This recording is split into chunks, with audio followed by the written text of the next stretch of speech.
নমস্কার বন্ধুরা, সবাই কেমন আছো? আশা করি সবাই খুব ভালো আছো, আর আমরাও খুব ভালো আছি। ক্রেজি আরোহী চ্যানেলে তোমাদের সবাইকে ওয়েলকাম। অনেক দিন পরে আবার একটা ভিডিও আমি ছাড়লাম। তো এটা ছিল আরোহীর কান বেঁধাতে যাচ্ছিলাম। তো এটা সিঙ্গুরের ঠিক কাছেই, একটু ভেতরের দিকে। তো ওখানে আমরা যাচ্ছিলাম আরোহীর কান ফোড়াতে। ওখানে একজন আমাদের বলেছিলেন যে একজন হোমিওপ্যাথি ডক্টর আছেন, উনি নাকি খুব ভালো। তো ওই সোনা দিয়ে একদম কান বিঁধিয়ে দেন, আর বাচ্চাদের লাগে না। তো সেই জন্যই বেরিয়ে পড়লাম আমি, আরোহী আর ওর দাদাই। এই দেখো আরোহী এসে গেছে ডক্টরের কাছে। আর এসে এই যে ও ঢুকেই যাচ্ছে ওনার চেম্বারে। তো ওকে বললাম যে আস্তে আস্তে চল, এত তাড়াহুড়ো করিস না। ও তো ভীষণ এক্সাইটেড কান ফোড়াবে বলে।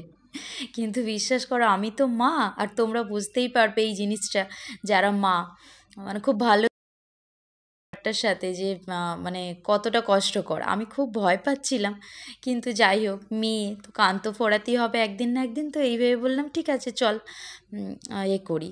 আর আমার যেহেতু আমার মেয়ে হয়েছে, আমার প্রথম থেকে ইচ্ছে ছিল চুলটা বড় করব আর খুব সুন্দর করে সাজাবো ওকে। তো ইচ্ছেই ছিল মনের মধ্যে যে কানটাও খুব তাড়াতাড়ি বিঁধিয়ে দেবো, কিন্তু সাহস হতো না।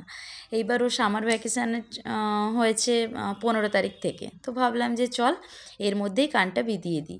কেন কি স্কুলে গিয়ে যা হুটোপুটি করে, তো কোথায় গিয়ে কানে টেনে দেবে, দুষ্টু সব আছে। আমার মেয়েও তো খুব দুষ্টু। তো ভাবলাম যে চল এর মধ্যেই কানটা বিঁধিয়ে দিই। তো এই দেখো, ডাক্তারবাবু আমায় বলেছিলেন যে আপনি নিজে মার্ক করে দিন। তো আমি পেন দিয়ে মার্ক করে দিয়েছিলাম। তারপর ওনাকে বললাম যে আপনি একটু দেখে নিন ঠিক আছে কি না। তো আরোহীকে দেখে উনি প্রথমেই বললেন, ও মা, এ তো বড্ড ছোট্ট, এখনই কেন কান ফোড়াচ্ছ? তা আমি বললাম ওর ইচ্ছে হয়েছে কান ফোড়াবে, দেখুন না যদি ফোড়াতে পারেন। তো ডাক্তারবাবু বললেন ঠিক আছে দেখি, কানের এনেছো? আমি বললাম হ্যাঁ, আমি ওর সোনার রিং এনেছি। তো তারপর ওটা দেখলেন, দেখার পর এই যে উনি ওটা ঠিক করে নিচ্ছিলেন, ওনাকেই আমি দিয়ে দিয়েছিলাম এটা। তারপর দেখো, আরোহীকে দেখে মনে হচ্ছে না যে খুব ভয় পাচ্ছে? বিশ্বাস করো, আমিও ভেবেছিলাম যে হয়তো খুব ভয় পাচ্ছে, খুব চেঁচাবে, কাঁদবে। আমি কথা বলছিলাম ওর সাথে, কিন্তু আমি সত্যিই ভীষণ ভয় পাচ্ছিলাম। কিন্তু আমি যা ভেবেছিলাম পুরোপুরি তার উল্টো হয়েছে। আমার মেয়ে একটুও কাঁদেনি। তোমরা দেখো পুরো ভিডিওটা, তাহলে বুঝতে পারবে। আমি ভেবেছিলাম হয়তো মেয়ে কাঁদবে, হয়তো একটা কান ফোড়ানোর পর বলবে আর দরকার নেই মা, আমায় ছেড়ে দাও। কিন্তু না, ও খুব সুন্দরভাবেই মোটামুটি দুটো কান বিঁধিয়েছিল।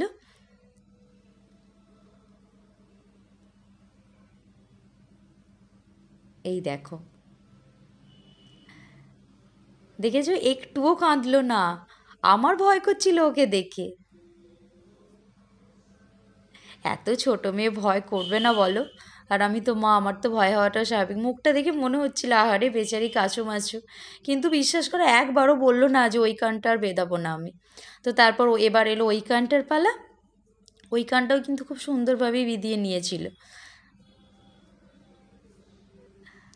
তো ডাক্তারবাবু ওর সাথে খুব গল্প করছিলেন। ও তো একটু কথা বলে আর সবার সাথেই খুব তাড়াতাড়ি মিশে যায়, যেটা ছোট বাচ্চাদের ধর্ম।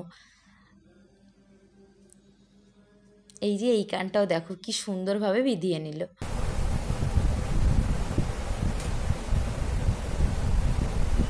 এই দেখো, এটাও খুব সুন্দর করেই বিধিয়ে নিয়েছে।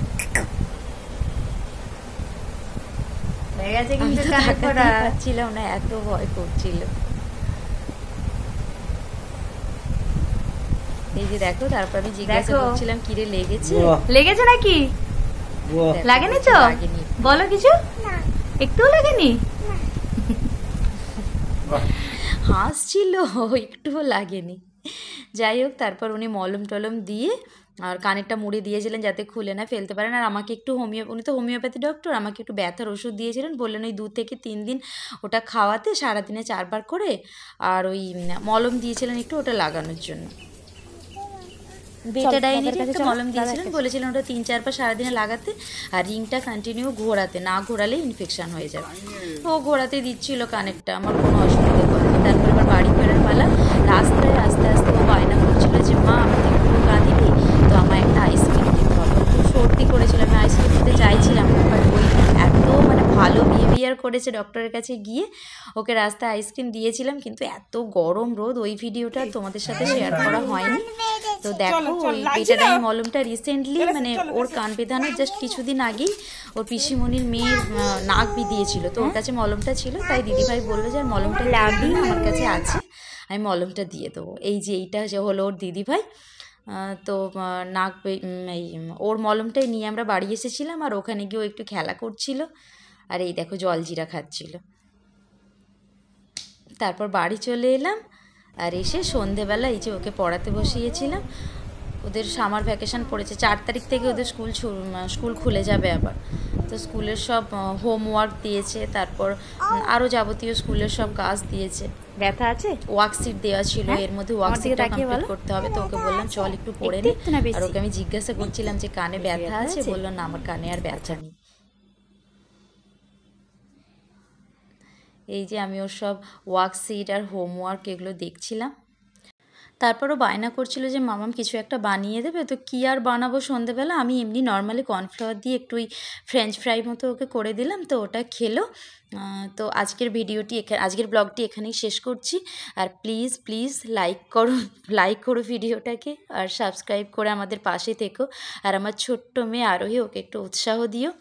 আর কি বলবো, অনেক দিন ভিডিও তো ছাড়িনি, তো যাই হোক তোমরা একটু উৎসাহ দিও।